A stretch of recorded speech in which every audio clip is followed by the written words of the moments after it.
주말 뉴욕 증시는 7월 고용지표가 실망감을 안겨줘 하락세로 마쳤습니다. 그러나 다음 주에 있을 통화정책회의에서 처지는 경제를 부추길 완화책이 나올 것이란 기대에 약보합에 끝났습니다. 다우는 20포인트가량만 내렸습니다.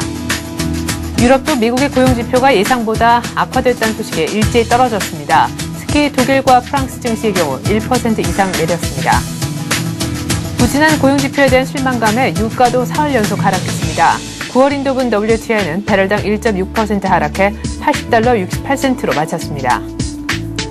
미국의 7월 비농업 부문 고용이 공공 부문을 중심으로 13만 1,000명 감소했습니다. 이 중 민간 부문 고용은 7만 1,000명 늘었지만 기대치를 크게 밑돌았습니다.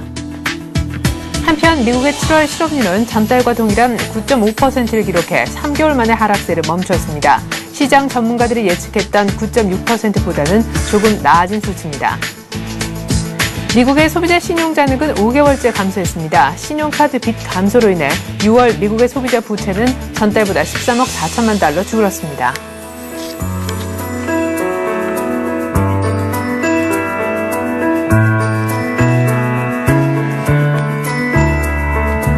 안녕하십니까. 굿모닝 센증시의 최리나입니다. 뉴욕 증시가 약보합에 끝났습니다. 기다렸던 미국의 7월 노동부가 발표한 고용지표가 나왔는데 말이죠. 고용지표가 예상보다 좋지 못했습니다. 비농업 부문 고용 역시 줄어들 것이라 예상을 했었는데 그 규모가 예상보다 2배나 많았고요. 또 민간 부문의 고용의 증가세가 사실은 더 주목을 끌었었는데 역시 기대만큼 늘진 못했습니다. 이와 더불어서 6월 소비자 신용이 5개월 연속 감소한 것도 부담을 줬는데요. 그나마 장 막판 저가 매수세가 들어와 큰 폭으로 떨어지진 않은 것이 다행입니다. 또 자세한 글로벌 증시 전문가와 함께 알아볼 텐데 신한금융투자 강남구청역 지점에서 최호선 대리 나오셨습니다. 안녕하세요. 네, 안녕하십니까. 네, 사실 고용지표가 개장 전에 공개가 됐는데 좋지 못해서 큰 폭으로 하락하면서 마감되겠구나 했었는데 마감 지수는 그나마 괜찮다라는 생각이 드네요. 예, 일단 시작할 때 안 좋다는 예상 때문에 선물 매도가 먼저 일어났고요. 예. 그래서 일단 지표에 대한 안 좋게 보는 관점 때문에 일단 3대 지표, 고용지표가 경제지표 발표급으로 따지면 A급 지표인데 예. 실업률, 비농업 고용, 민간 고용이 모두 좀 하락을 했습니다. 그래서 평가는 7월 고용지표는 전부 나쁘지는 않았지만 나쁘기에는 충분하다는 시장이 부정적으로 반응해서 다우지수가 장중에 이제 그 165포인트까지 이제 하락을 했다가 네. 막판 1시간 남겨놓고 10일 통화정책회의에서 미 연방주의제도 이사회에 추가적인 완화 정책이 나올 수 있다는 기대감 때문에 프로그램 매수로 인해서 기술주와 구성주 등이 이제 매수세가 들어오면서 지수는 약보합 수준으로 마감을 했습니다. 네. 그래서 오후 3시에 발표된 6월 소비자 신용도 5개월 연속 감소된 걸로 발표가 됐고요. 네. 그래서 이와 관련해서 이제 개인 소비 관련주가 동반 하락을 했는데 백화점 메이시가 1.72포인트가 하락을 했고요. 그다음에 의류점인 에어포 포탈이 이제 3.94포인트 하락을 했고 유가도 동반 하락했고 석유 관련주인 엑슨모빌도 1.18포인트, 쉐브론도 0.43포인트 하락했습니다. 그런데 이제 주간 단위로는 이제 다우지수 1.8포인트, 나스닥 1.5%, S&P 500이 1.8%로 해서 상승 마감을 했습니다. 네.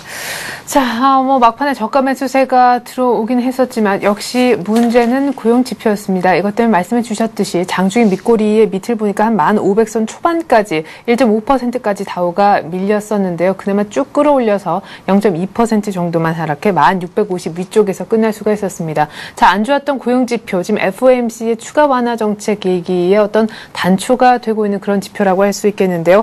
시장이 많이 기다렸습니다. 비농업 부문의 고용도 예상보다 2배나 안 좋았었고 또한 기다렸던 민간 부문 섹터 고용도 많이 늘지 못했어요. 예. 그래서 비농업 고용 지수가 전망치인 마이너스 7만 명에 비해서 2배 가까운 13만 명이 이제 줄어들었고요. 네. 그다음에 인구 조사를 위해서 이제 고용됐던 임시직 13만 3천 명이 줄었던 것이 컸고요. 그다음에 정부 부분 고용도 20만 2천 명으로 좀 감소를 했습니다.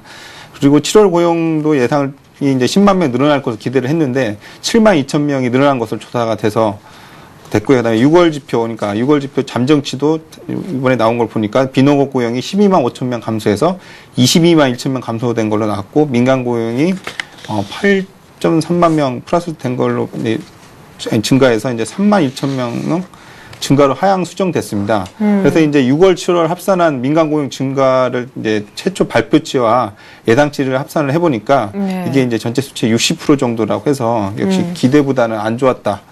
거로 결과적으로 나왔고요. 안 좋게 나왔습니다. 그래서 이제 그 차트를 보고 좀 말씀을 드리면, 네. 비농업 고용지수 차트를 좀 보고 말씀드리면 연간 그 비농업 고용은 늘어나는 추세가 꺾이지는 않았지만 둔화되고 있고 2개월 연속 월간 큰 폭으로 이제 줄어들고 있다 이렇게 보셔도 될 것 같습니다. 네. 자, 예상했던 비농업 부문 고용자 수 전망치보다 안 좋을 것이다 이렇게 예상을 했었는데 한 2배 정도나 더 안 좋은 쪽으로 진행이 됐고 특히나 민간 부문 섹터는 조금 인구 센서스를 위해서 해고된 것하고 좀 상관이 없기 때문에 좀 많이 늘어났으면 했었는데 또 예상만큼 늘어나주질 못했습니다. 이런 가운데 6월 고용지표 수정치마저도 그 전에 나왔던 것보다 더 안 좋게 큰 폭으로 하향 조정되면서 시장의 심리를 더 안 좋게 만들었었는데요. 자, 그렇다면 실업률은 좋아졌는지 좀 보겠습니다. 0.1%포인트 정도 조금 나아졌는데 여기에는 큰 의미를 부여하지 않았나 봐요. 예, 장 끝날 때 나와가지고요. 크게 영향이 있지 않은데 일단 6월과 같은 9.5%를 기록해서 전망치 9.6% 전망했던 예상치를 소폭 하회했습니다. 그래서 고용사정 여전히 좋아지지 않았음을 좀 확인했고요. 일단 차트를 같이 보고 말씀드리면 네. 그 차트 그래프를 보시면 마지막 걸 이제 2달 연속 보시면 완만하게 9.5% 수준에서 줄어들고 있다고 볼 수가 있는데 예. 이 부분 관련해서 이제 하반기에 안 좋게 보는 사람들은 이게 9.5%에서 10%로 넘을 수도 있다. 이런 관점도 있습니다. 예, 그렇군요. 자, 그런가 하면 오후 3시에 발표된 미국의 6월 소비자 이 신용 부분에 대한 결과도 그나마 장 막판에 낙폭을 축소하는 데 조금 기여를 해서 간단하게나마 좀 살펴보고 싶은데요. 미국의 그 신용카드, 그러니까 빚을 내서 신용카드를 얼마나 썼는가라는 것도 여기에 포함되는데 5개월째 이것이 감소했다라는 거는 그만큼 돈을 좀 안 쓴다는 뜻입니까? 그렇죠. 일단은 그 전에 이제 그 글로벌 증시할 때 저희가 확인했던 게 소비자 신뢰 지수랑 심리 지표가 봤을 때 좀 줄어들지 않습니까? 그래서 미국 소비자들은 경기 방향성을 보고 이제 소비를 하겠다는 생각을 갖고 있는데 실제로 이제 소비자 신용도 6월 소비자 신용이 13억 4천만 달러 또 감소된 걸 해서 예상치 50억 달러보다 좀 덜 감소됐지만 어쨌든 감소된 걸 나왔고요. 이건 이제 5개월 연속 감소가 됐고, 그다음에 리볼빙 부채도 이제 44억 8천만 달러로 좀 떨어졌고요. 2005년 이후 최저 수준이고, 그다음에 리볼빙 부채는 31억 4천만 달러로 좀 올랐습니다. 그리고 저축률이 6.3%에서 6.4% 소폭 증가되는데, 요약을 해보면 저축은 늘리고 신용 그러니까 카드를 비롯해서 신용 부분 소비는 좀 줄였다 이렇게 보시면 될 것 같고요. 보시면 될 것 같습니다. 예. 뉴욕 증시가 또 한 번 고용지표에 이렇게 무릎을 꿇은 것 같습니다. 좀 전에 얘기해 주셨듯이 소비 관련해서 어떤 사람들의 돈 씀씀이도 훨씬 줄어들었다라는 것도 소비, 전반적인 경기에 대한 우려를 키운 부분이지만 무엇보다 미국의 경기가 살아나려면 고용지표가 좋아져야 될 텐데요. 주간 신규 실업수당 청구 건수에 이어서 사실상 ADP 민간부문 고용을 제외하고는 정말 결정적인 시장의 지표가 좋지 않으면서 뉴욕 증시가 하락세로 끝나고 말았습니다. 자, 이런 가운데 또 재미있는 분석이 나왔습니다. 전미경제연구소가 이렇게 지표가 나온 다음에 고용 부진이 결국 더블 딥으로까지 이어지진 않을 것이다. 이렇게 해석하는 것은 조금 과대한 확대 해석이다. 이런 발언을 내놓았다면서요. 사실 고용 부진하고 미국의 경기, 사실 더블 딥에 대한 우려를 어느 정도까지만 연결시키는 것이 맞나요?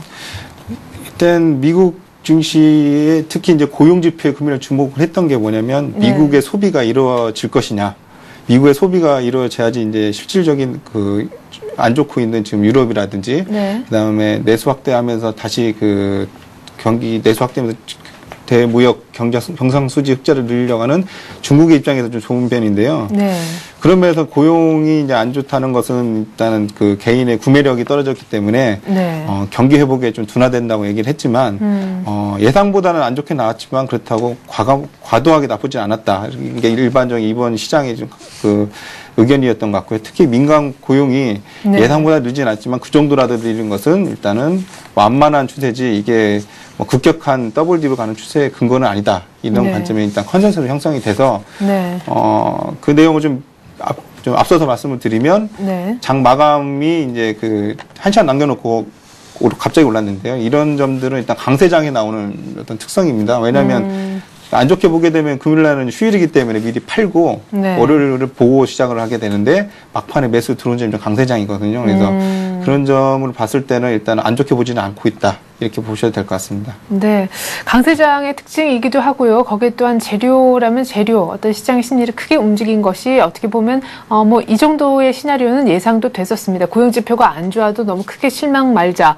다음 주, 그러니까 이번 주에 있을 FOMC에 한가닥 기대를 걸어볼 수 있기 때문이다. 이런 분석이 있었는데 역시나 연관해서 좀 짚어볼 내용이 이제 FOMC에서 이렇게 고용지표가 좋지 못하고 사실 경기가 쉽게 살아나지 못했음을 확인한다면 분명 추가 완화 정책을 내놓을 것이다. 라는 어떤 계산들이 다 깔려 있는 것 같아요. 너무 시장이 너무 똑똑해서 좀 문제인 것 같습니다. 예. 그래서 그런 기대감 때문에 이제 11일 날 실제로 예상이 되고 있는 그 통화정책 회의인데 네. 금리 방향성부터 좀 발표를 해야 되는데 그보다는 오히려 나올 수 있는 대안을 네. 기대를 하는 것 같은데요. 예.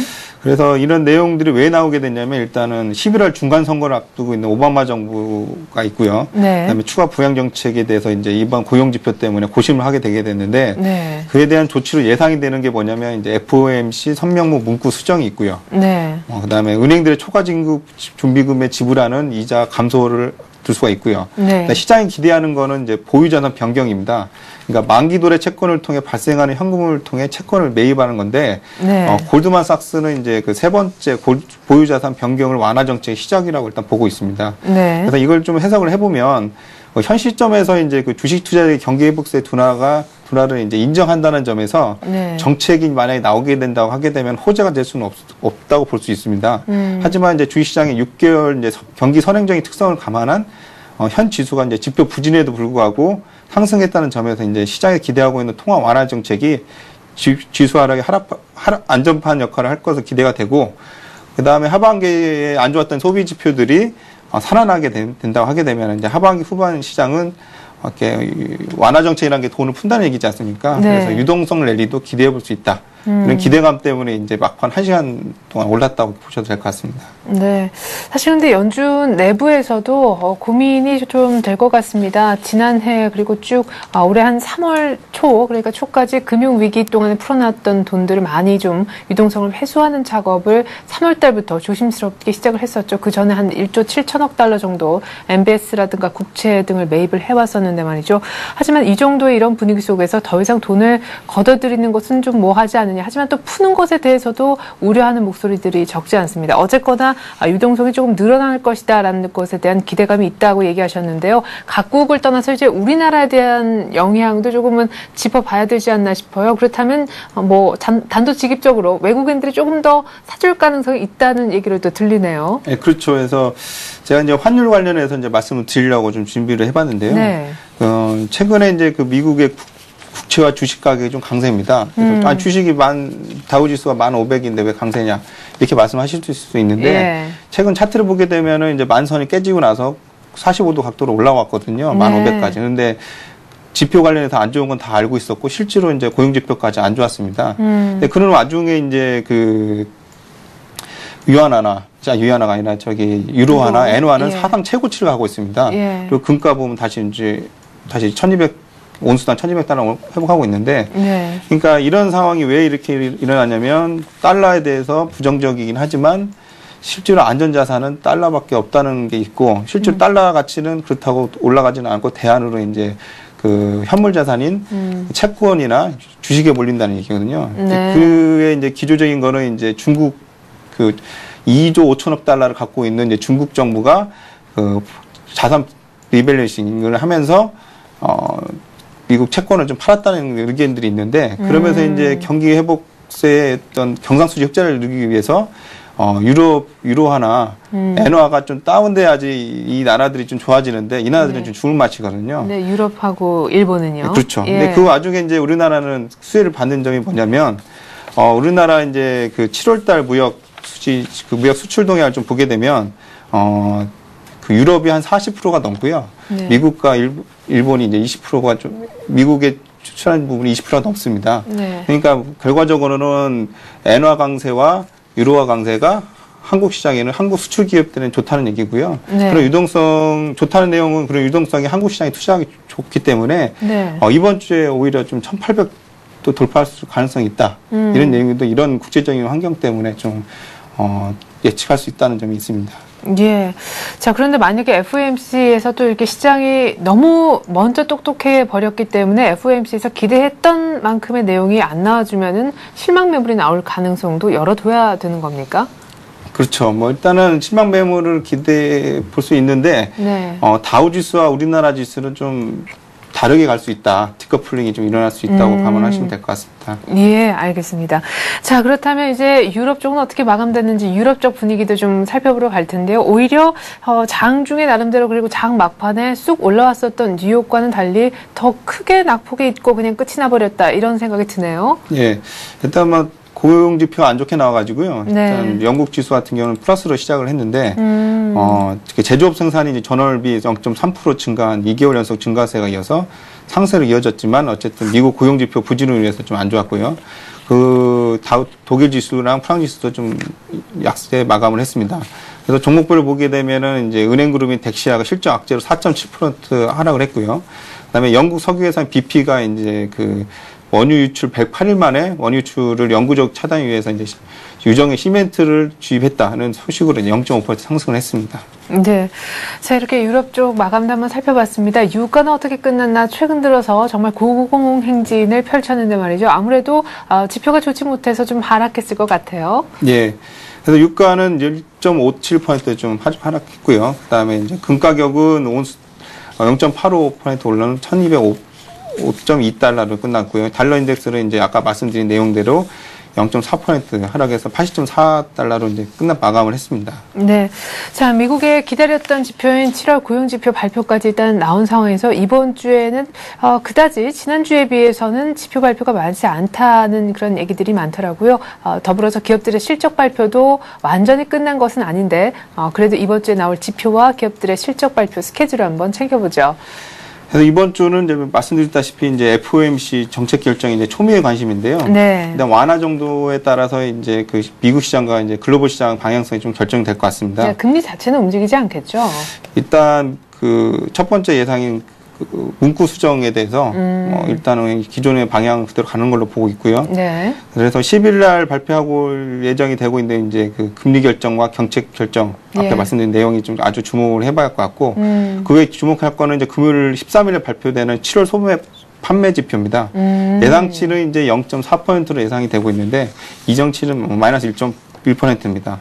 그리고 12일 실업수당 청구 건수와 이제 함께 좀 좋게 나온다면 이번 주는 이제 저번 주에 이제 불안감 속에서 안도감이 교차되는 한 주가 되지 않을까 이렇게 보고 있습니다. 네. 자, 그럼 실적 발표가 남은 기업들의 명단도 한번 볼까요? 실적은 이제 월요일에 타이슨 푸드가 이제 예상이 되고 있고요. 네. 그래서 그다음에 전년에 0.33%인데 이번에는 이제 0.58% 기대하고 있습니다. 그다음에 이제 DC 네트워크스, 코리아 채널 아웃도어 등이 이제 실적을 내놓고 예상이 되고 있고요. 그다음에 화요일에는 이제 월트 디즈니 전년도에는 0.52%였는데 올해는 0.58% 예상이 되고 있고 그다음에 시스코는 0.53% 전년도였지만 이번에는 0.58% 기대하고 있습니다.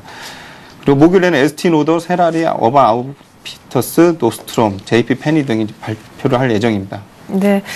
자, 고용지표 예상보다 부진했기 때문에 더욱더 반대급부로 FOMC에 거는 기대가 큽니다. 더불어서 미국의 이번 주 후반에 나올 7월 소매 판매 지표도 한번 잘 챙겨보시기 바라겠습니다. 이렇게 해서 오늘 글로벌 증시는요, 신한금융투자 강남구청역 지점에 있는 최호선 대리와 함께 알아봤습니다. 말씀 고맙습니다. 예, 감사합니다.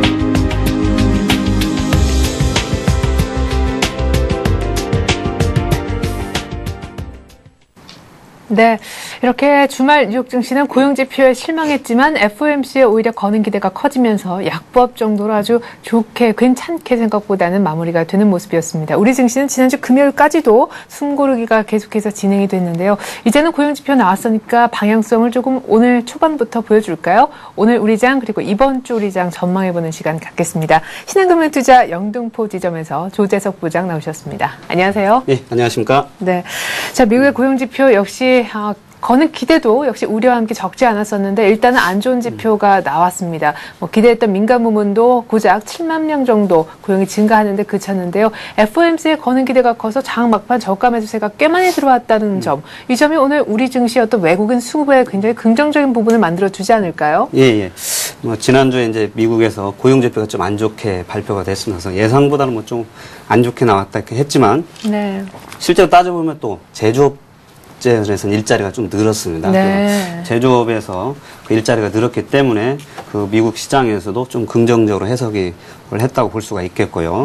따라서 또 특히 이제 내일 FOMC에서 그 미국에서 이제 추가 양적 완화 정책에 대한 기대감이 있었기 때문에 그 미국 증시도 후반에 이렇게 급반등을 했습니다. 네. 따라서 이것도 국내 증시에서는 좀 긍정적으로 작용을 할 것 같고요. 그래서 일단 투자 심리에 좀 긍정적으로 영향을 미치고 또 외국인들의 이 국내 매수세에도 긍정적인 영향이 미치기 때문에 예. 오늘 또 국내 증시는 그 혼조세는 좀 보이겠지만 긍정적으로 좀 영향을 미치리라고 보고 있습니다. 네, 사실 지난주 주 초반에 좀 강했고 주 후반 들어서 조금 지지부진하면서 사실 지난주의 전체적인 장중 고점은 1797까지 한번 올라가 봤었는데 그렇다면 이제 1800에 대한 기대가 다시 좀 커지는 시점인 것 같습니다. FOMC뿐만 아니라 이번 주에는 우리 내부적으로도 금통위가 예정이 돼 있는데 말이죠. 만약에 또 금리 인상이 된다면 어떤 변수가 있을까요? 이래저래 어쨌거나 이번 주 국내 증시 1800 또 가능할까요? 이 질문을 드려야겠네요. 예. 지난주에 1800에서 진짜 약간 부족했었는데요. 예. 이번 주는 일단 1800은 한번 찍어보지 않을까 이렇게 생각을 해볼 수 있겠습니다. 네. 그렇게 보는 이유로는 일단 첫 번째는 외국인하고 연기금에서 지속적으로 지금 1700 후반에서 매수를 네. 하고 있다는 거고요. 또 지난주에 외국인들이 약간 매도를 하긴 했지만은 이거는 IT주에 국한된 그 일부 종목에 대한 매도라고 볼 수 있겠고요. 지금 1700 후반이긴 하지만은 국내 증시 역시 그 한 자릿수이기 때문에 가격 메리트가 존재하는 구간이고요. 네. 또한 그 유럽 재정 위기가 한풀 꺾이면서 위험 자산에 대한 선호도가 이렇게 증가하기 시작하고 있습니다. 현재 그 한국 관련 뮤추얼 펀드로 8주 연속 자금이 유입이 됐고요. 네. 특히 지난주에도 보면 그 인도, 그다음에 예. 한국, 대만 이런 쪽의 아시아 이머징 시장에 지속적으로 자금이 유입이 되고 있습니다. 따라서 그 외국인들은 그 아시아 이머징 시장을 좋은 투자처로 보고 있고요. 네. 또한 위안화를 비롯해서 이런 아시아 통화들이 네. 그 앞으로 강세를 보일 거라는 그런 환차익 개념까지 고려를 해서 이렇게 매수를 하고 있습니다. 그래서 네. 여전히 좀 좋을 수 있겠고요. 또한 지난주에 또 그 유럽의 영란은행하고 유럽중앙은행이 기준금리를 동결을 했습니다. 네. 이것도 역시 그 외국인들의 글로벌 유동성에 도움이 될 수 있겠고요. 네. 또 특히 좀 특이할 만한 게 그 갑자기 요즘 러시아에서 곡물 수출 금지 얘기해서요. 에그플레이션에 대해서 곡물 가격이 많이 오르고 있습니다. 네. 근데 곡물 가격이 많이 오른다는 거는 이제 그 농산물에 대한 수요도 네. 있지만은 실제로는 그 펀드, 그 해지 자금들의 위험자산 선호 현상으로 이렇게 하나로 해석할 수 있기 때문에 최근에 그 비철금속, 유가에 이은 그 곡물 가격 급등 이런 것들은 위험자산에 대한 선호도가 증가했기 때문에 여전히 외국인들의 순매수세는 좀 기대를 해볼 수 있겠습니다. 네, 이머징 그리고 한국 시장으로 외국인들의 돈이 계속해서 들어올 것 같다. 또 국내 내부적으로는 연기금의 순매수도 하루 잠깐 지난주에 팔았을 뿐 다시 컴백해주는 그런 분위기죠. 그렇지 않아도 보니까 지금 국내외 그 펀드 쪽으로요, 8주 연속 지금 자금이 들어왔다 이런 분석도 있는데 문제는 수급에서 외국인 연기금 쪽은 분위기가 괜찮지만 역시 걱정의 끈을 놓을 수가 없는 게 펀드 환매 부분인 것 같습니다. 지금 1800 얘기에 대한 기대와 이런 이야기들이 오갔지만 사실 1800 위에서는 최소한 6조 정도 환매 자금이 대기하고 있다는 얘기가 있잖아요. 그렇죠. 지금 환매 자금이 굉장히 많습니다. 지금 1700선에서도 지금 거의 한 9조 원 정도가 그 지금 환매됐다 뭐 이런 얘기를 하고 있고요. 네. 1800 가도 아까 말씀하신 것처럼 뭐 6조에서 10조 뭐 이렇게 얘기가 나오고 있기 때문에 좀 부담은 되고 있는데요. 예. 지금 해외 증시에 기대서 좀 그 국내 증시 추가 상승도 기대를 해볼 수 있겠는데요. 제가 한번 그 각국 해외 차트하고 우리나라 차트 한번 비교를 하면서 이렇게 좀 설명을 드리도록 하겠습니다. 예. 지금 제가 이제 위에는 그 국내 증시의 차트를 표시해놨고요. 네. 두 번째는 미국의 다우존스고요. 그다음에 세 번째가 이제 중국 차트입니다. 네. 손에 보면 그 이제 올 1월부터 시작해서 네. 지금 상대적으로 보면 국내 증시는 이 고점을 갱신을 지금 해서 이렇게 가고 있고요. 네. 그다음에 다우존스는 이제 거의 맞네요. 역 헤드 앤 숄더를 이렇게 완성을 하고서 그 네크라인이었던 이 1500선을 지금 돌파를 하고서 지금 1600선을 하고 있습니다. 그래서 1600선을 지금 잘 돌파를 하면은 네. 이번에는 이제 지난번 고점이었던 이 지금 11,000대, 11,000대를 그렇죠. 한번 이렇게 도달을 할 수 있겠고요. 또한 중국 증시는 지금 3,000에서 이렇게 지속적으로 급락을 했습니다. 네. 그런 다음에 지금 2,500선에서 바닥을 찍고서 지금 2,786까지 오면서 지난번에 그 허리 라인이었던 지금 2,750포인트를 이렇게 돌파를 했습니다. 따라서 지금 여기를 지금 돌파를 했기 때문에 추가적으로 이제 지난번 고점이었던 이 3,000선까지의 를 한번 이렇게 도달을 할 수 있기 때문에 국내 증시에는 뭐 좀 더 도움이 될 수 있다 하겠습니다. 네. 자, 중국 상해종합지수도 한 3,000포인트까지 또 다우존스 산업평균지수도 약간 11,000선까지 한번 기대를 해볼 수 있지 않겠느냐 이렇게 얘기하셨는데 문제는 지수도 지수고 외국인들의 수급도 수급이고 그렇지만은 문제는 내 종목에 안 간다라는데 예. 문제가 있지 않나 싶습니다. 지난주에서도 그렇고요. 지난주에서도 그렇고 이 빠른 순환매라는 전략이 나오면서부터인 것 같습니다. 그렇죠? 사도 그 종목은 이제 빠지기 시작하고 어떤 누구도 이 지수만큼 웃는 사람들, 이렇게 굉장히 좋은 포트폴리오를 들고 있는 사람은 많지 않은 모양이더라고요. 예, 뭐 저도 여기 나와서 뭐 빠른 그 순환매에 대비한 뭐 그 포트폴리오 구축하라 이렇게 말씀은 드리고 있지만 네. 사실 빠른 순환매에 대응한다는 건 사실 쉽지는 않습니다. 예. 그래서 빠른 이 순환매를 대비를 한다는 거는 이제 그 투자자분들이 좀 많이 봐서 좀 익숙한 업종으로 이렇게 좀 매수를 하시는 게 좋을 것 같고요. 네. 이제 지난번에는 오로지 IT하고 자동차만 주였지만은 지금은 이제 그 조선이라든지 그 다음에 뭐 철강, 네. 그다음 뭐 해운 뭐 이런 그다음에 증권 업종 이런 네. 쪽들이 하기 때문에 이제 그런 종목들도 좀 일부 포트로 이렇게 편입을 하시고 좀 기다리시는 전략을 하시는 게 좋겠다 이겁니다. 그래서 상승을 해서 추가 매수를 하면 요즘에는 또 뭐 기관이나 유구인들 확 팔아서 빠지기 때문에 네. 그 파는 폭도 참 엄청나죠. 네, 뭐 지금 대표적으로 뭐 지금 이제 하이닉스 LG 디스플레이 같은 거 고점에서 한 25% 정도 빠졌고요. 네. 그래서 빠지니까 이제는 또 안 빠집니다. 그래서 그런 쪽들은 네. 이제는 약간 한번 기대를 해볼 수 있을 것 같고요. 또 뭐 삼성전기하고 LG노텍은 뭐 지금 한 또 그 종목들도 한 20% 정도 빠졌습니다. 네. 그러니까 고점 대비 한 20% 정도 빠졌기 때문에 네. 이제 추가적인 그런 낙폭보다는 약간 이제 박스권 장세가 될 것 같고요. 실제로 2009년도에 그 10월 이후에도 보면은 실적이 발표된 이후에 IT 업종들이 그 향후에 실적 둔화 우려감 때문에 그 2010년 한 네. 1월 달 그 실적 발표 때까지 한 4, 5개월 정도 이렇게 박스권 횡보를 했었습니다. 예. 그래서 이번에도 역시 좀 그러할 가능성이 좀 보이는 것 같고요. 실제로 뭐 그 MSCI 한국 지수에서 그 국내 증시의 3분기 EPS 증가율을 조사를 해보니까 네. 전년 대비 한 53% 정도 증가하는 걸로 이렇게 나타났었고요. 네. 그런데 7월 말에 비교해보니까 전 업종은 통틀어서 한 1% 정도 증가를 했는데 네. 오히려 IT 업종은 조금 이렇게 하락세를 했습니다. 그리고 철강이나 뭐 비철금속, 기계 네. 이런 쪽들은 증가를 했고요. 예. 그래서 이제 그런 거에 기반해서 외국인들이 매도를 했기 때문에 그런 쪽에 좀 참조를 하셔서 수급을 이렇게 체크를 하시면서 이제 IT주들도 저가 매수 기회를 좀 찾고 단기적으로는 또 최근에 뭐 친서민 정책 또 물가 네. 안정 이런 것 때문에 지금 원달러 환율이 환율을, 예. 하락을 하고 있지 않습니까?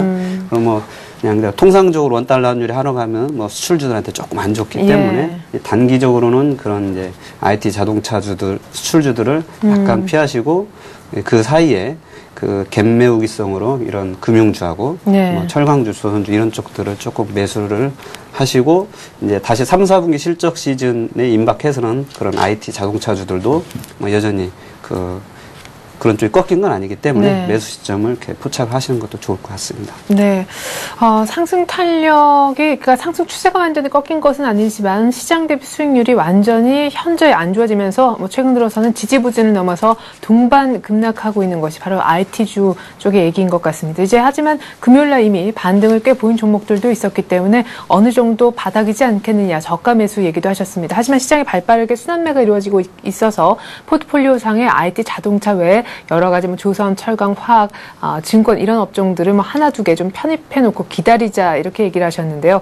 IT 종목도 말씀해 주셨듯이 뭐 원달러 환율 하락도 조금 부정적이고 수급도 조금 꼬인 측면도 있었는데 외국인들도 거의 이제 사실은 IT를 팔아서 전반적으로 파는 것처럼 이렇게 보이기도 했습니다만 LG전자 같은 경우에 또 수급이 그렇게 나쁘다고만은 할 수 없어서 최근 들어서 정말 쭉 올라왔잖아요. 네. 이 IT도 뭐 전반적으로 천편일률적으로 IT다 이렇게 싸그리 묶어서 얘기할 수 있는 게 좀 가능한지.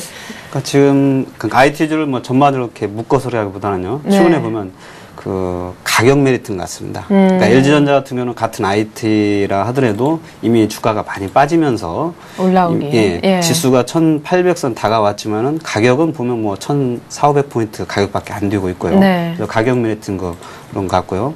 그다음에 이제 뭐 많이 올랐던 이제 뭐 삼성전기나 LG노텍 같은 경우는 이제 올해 연초 대비 보면 가격이 뭐 한 3배에서 4배 이렇게 올라 있기 때문에 네. 일단은 그걸 많이 가지고 있는 쪽에서는 그런 차익 실현에 대한 빌미를 좀 제공했다 볼 수 있겠고요. 네.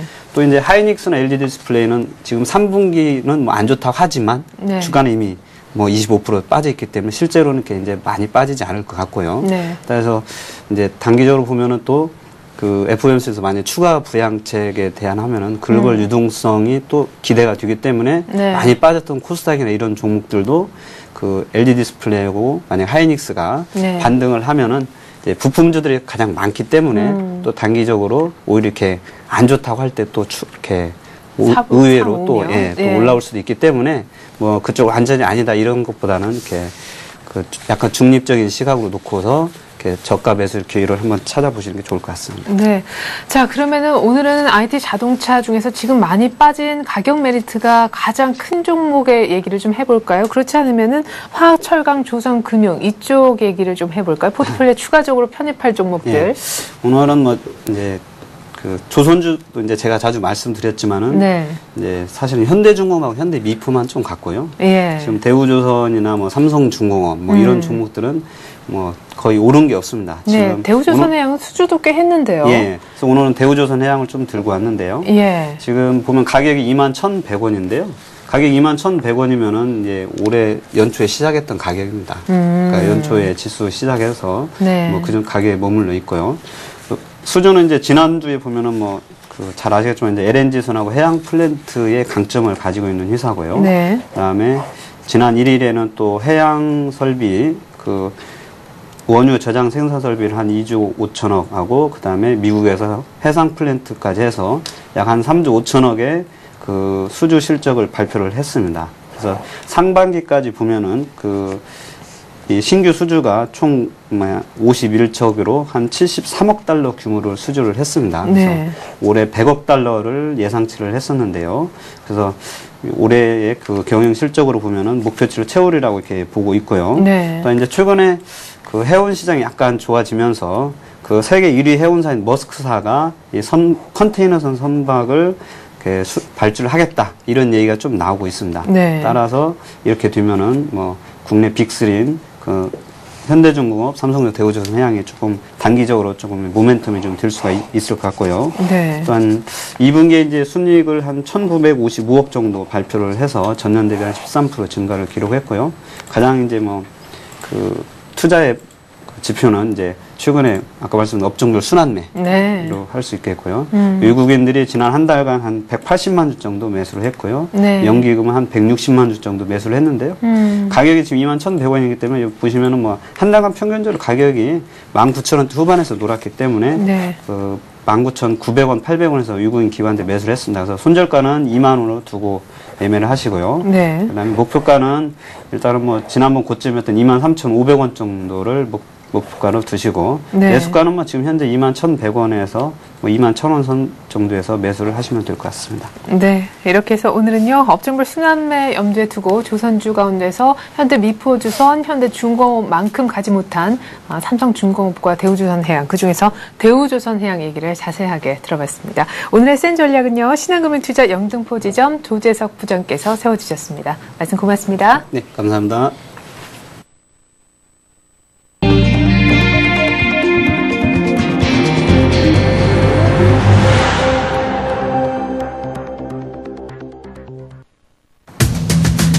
청와대가 바로 어제 대폭 개각을 단행했죠. 다시된 김태호 총리 후보자가 발탁되는 등 이번 개각은 한마디로 소통과 통합의 젊은 내각이라는 평이 많은데요. 하지만 야권의 지적대로 이번 개각 성격이 이른바 친정체제 강화라는 분석도 적지 않습니다.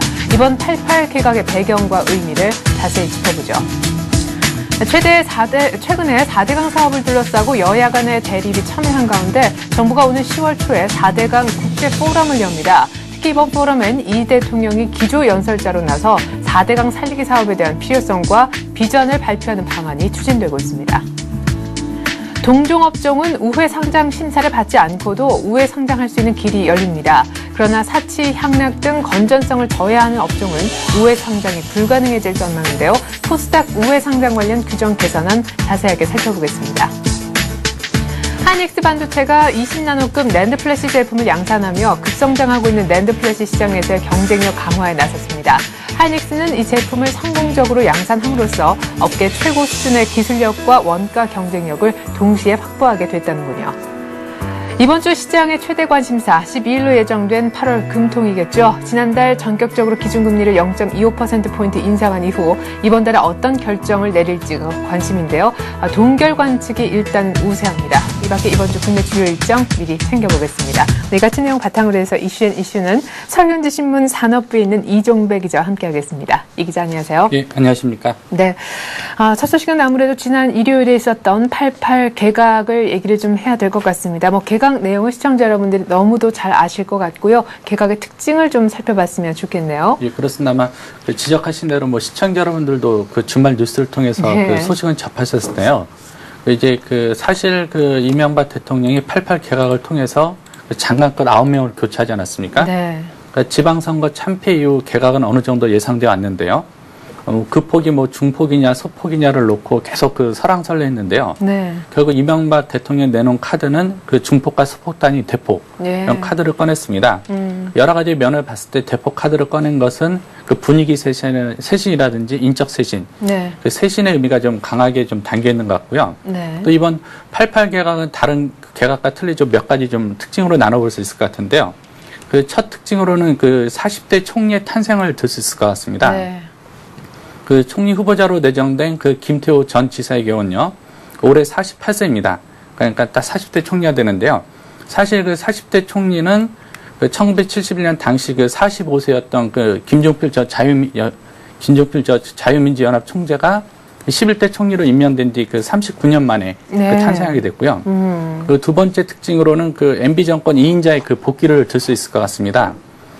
정무와 대북 관계 등을 담당하는 특임 장관의 사실상 정권의 2인자로 불리는 이재호 한나라당 의원이 내정된 게 특징이고요.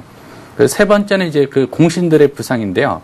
MB 정권 초기 때 인수위원회에서 활동했거나요. 네. 또 MB 정부로 해서 국회의원 출마 등을 했던 인물들이 대거 중용이 됐습니다.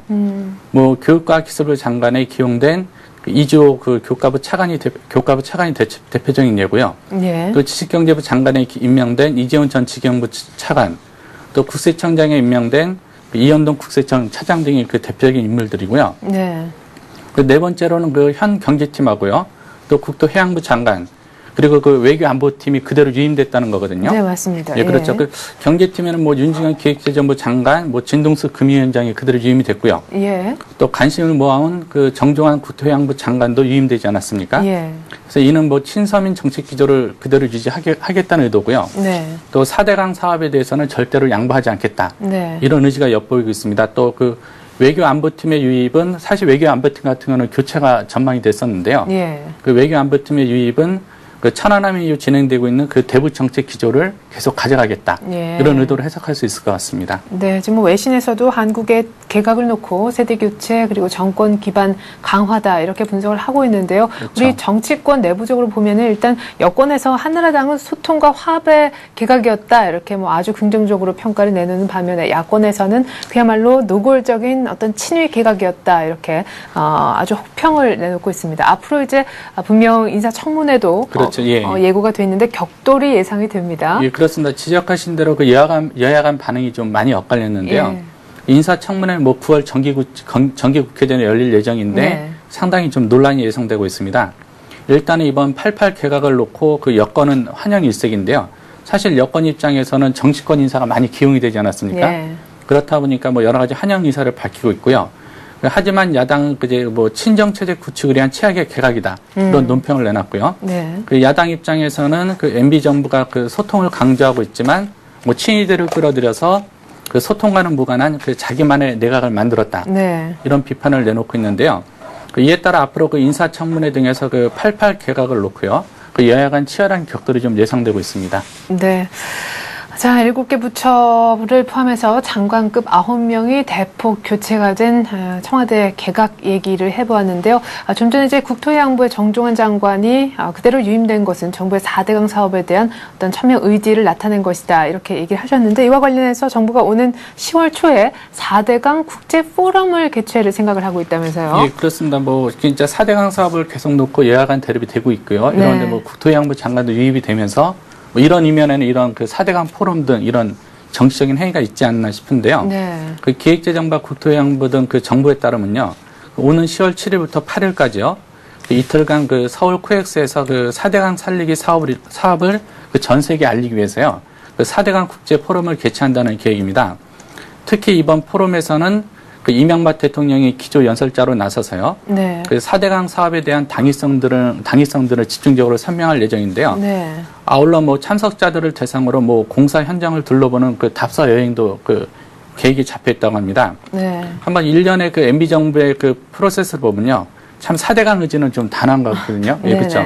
그 세종시는 포기해도 그 4대강은 포기 못한다는 그 단언 의지인 것 같은데요. 네. 그 4대강 포럼 개최가 뭐 정치권의 그 미미한 좀 파장을 불러올 것 같습니다. 예. 자, 이렇게 해서 4대강 국제포럼이 10월 초에 열린다라는 얘기, 개각 소식에 이어서 한번 전해드려 보았습니다. 다음 소식입니다. 증권거래소가요, 우회 상장에 따른 심사 규칙을 일부 변경한다고 하는데, 동종 업종에서 우회 상장을 하는 경우에는 따로 심사를 거치지 않아도 되는 길이 열린다면서요? 네, 그렇습니다. 현재는 그 M&A를 통한 우회 상장 시 그 비상장회사가 그 네. 상장회사보다 규모가 크면은 그 무조건 심사했는데요. 예. 하지만 이 같은 규정이 좀 일부 완화될 것 같습니다. 현재 그 한국거래소가 그 금융투자업계와 공동으로 그 규칙을 마련하고 있고요. 네. 곧 마련해서 그 금융감독의 승인을 받아서 그 이제 곧 시행할 계획인데요. 그 바뀔 주요 내용을 보면요.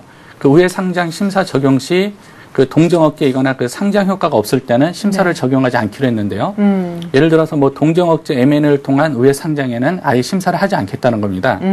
예를 들어 뭐 비상장 반도체 장비업체가 그 상장된 반도체 장비업체를 인수할 경우는 사업의 연관성도 있고 시너지도 있지 않습니까?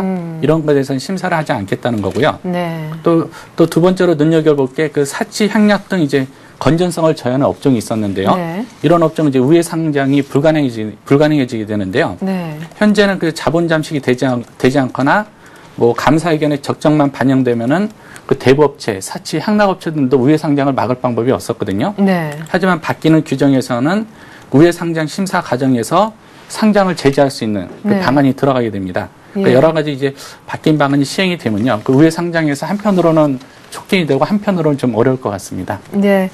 자, 다음 소식은 산업계 소식인데요. 하이닉스 반도체가요, 20나노급 낸드 플래시 양산에 들어갔다고 합니다. 우리 시청자 여러분들은 아마 그냥 산업계 그 면 신문에 보시면 뭐 삼성전자 무슨 낸드 플래시 양산 시작 뭐 이런 뉴스들, 하이닉스도 마찬가지고 보시게 될 텐데, 이 뉴스가 과연 어느 정도의 어떤 무게감을 갖고 있는지 쉽게 해석하기는 좀 쉽지 않을 것 같아요. 예, 그렇습니다. 그 통상 이제 반도체 같은 경우는 개발하고 양산이 있는데요. 네. 개발은 단순히 개발을 의미하는 겁니다. 그러니까 그 이상의 의미였고요. 네. 더 중요한 게 양산이거든요. 실제로 만들어내는. 예, 그렇죠. 그러니까 개발보다도 더 중요한 게 양산이고요. 그 양산에서 얼마나 좋은 기술을 확보하냐, 예, 가장 큰 포인트인데요. 저 나노급은 이제 숫자가 내려갈수록 더 좋다고 보시면 될 것 같습니다. 네. 이번에 그 하이닉스 반도체가 20나노급 플래시 제품을 양산을 공식 발표했는데요. 사실 그 20나노급에서 플래시 제품을 만드는 데는 생산한 데죠. 양산한 데는 삼성전자가 하나가 있고요. 네. 또 해외 업체 한 곳이 이렇게 두 군데밖에 없습니다. 이번에 그 하이닉스가 세 번째로 이제 가능하게 됐는데요. 네.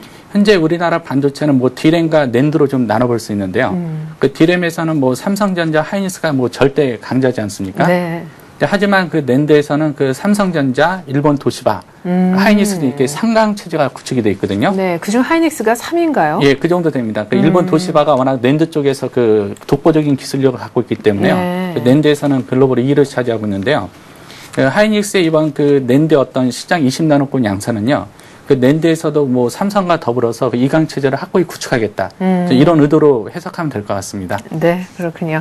자, 그리고 끝으로 이번 주 국내 주요 일정을 좀 들어보고 싶습니다. 이번 주에는 8월 금통위가 또 예정이 돼 있는데 동결 관측이 우세하다면서요? 네, 그렇습니다. 그 이번 주 최대 이슈는 지적하신 대로 뭐 10일로 예정된 그 한국은행 금통위원회 정례회가 될 것 같고요. 네. 또 이 밖에도 뭐 고용 동향도 발표될 예정입니다. 우선 그 일자별로 보면요. 그 9일에는 그 공정거래위원회에서 IT 분야 특허권 남용 서면 실태 조사 실시를 발표하는데요. 네. 공정위가 그 최근 들어서 그 특허 분야에 대해서도 그 대중성 불공정 거래 행위를 살펴보겠다. 이런 입장을 많이 밝혔는데요. 네. 그 첫 분야로 그 IT 특허 분야의 불공정 거래 행위를 그 집중적으로 살필 것으로 보입니다.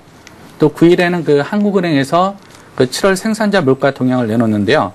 뭐 6월 생산자 물가가 한 4.6% 상승을 했거든요. 네. 뭐 7월에도 뭐 4%대 중후반의 그 상승률이 예상되고 있고요. 또 10일에는 그 기획재정부에서 2, 4분기 지역 경제 동향을 내놓을 예정이고요. 또 11일에는 그 기획재정부에서 그 7월 고용 동향을 발표하는데요. 아마 6월의 경우 그 취업자 수가 늘었지만 동시에 이제 청년 실업률도 증가하지 않았습니까? 네네. 고용의 양극화가 6월에서 많이 나타났는데요. 사실 그 7월 고용 동향에서도 이 같은 고용의 양극화는 계속될 것 같고요. 그 양극화 폭이 얼마나 깊어질지가 좀 관심이 될 것 같고요. 예. 12일에는 뭐 그 기준금리를 결정하는 그 한국은행의 금융통화위원회 정례회가 열리는데요. 뭐 여러 그 지적하듯이 뭐 지난달 전격적으로 기준금리를 올리지 않았습니까? 네. 올리다 보니까 이번 8월 금통위에서는 뭐 그 동결이 유력시되는 분위기입니다. 13일에는 그 기획재정부에서 2, 4분기 가계 동향 내놓고요. 네. 또 2분기전 그 무역 지수 및 그 교역 조건 동향을 공개합니다. 네. 당장 오늘 나올 생산자 물가 지표도 참 잘 챙겨봐야겠다는 생각이 듭니다. 이렇게 해서 오늘 이슈는요. 서울경제신문 산업부 이종배 기자와 함께했습니다. 이 기자 잘 들었습니다. 네, 감사합니다. 네, 주말 뉴욕 증시는 기다렸던 고용 지표에 대한 실망감을 그대로 드러냈습니다. 하지만 장 중에 빠졌었던 1500선 초반대를 장 후반에 거의 다 만회하면서요. 약보합에 마감이 됐는데요.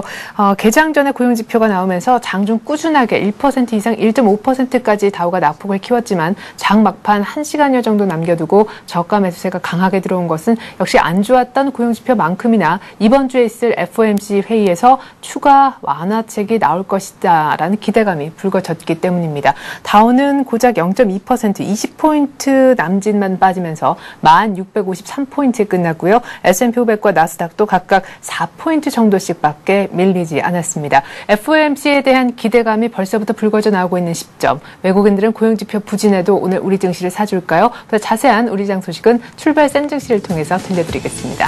고맙습니다.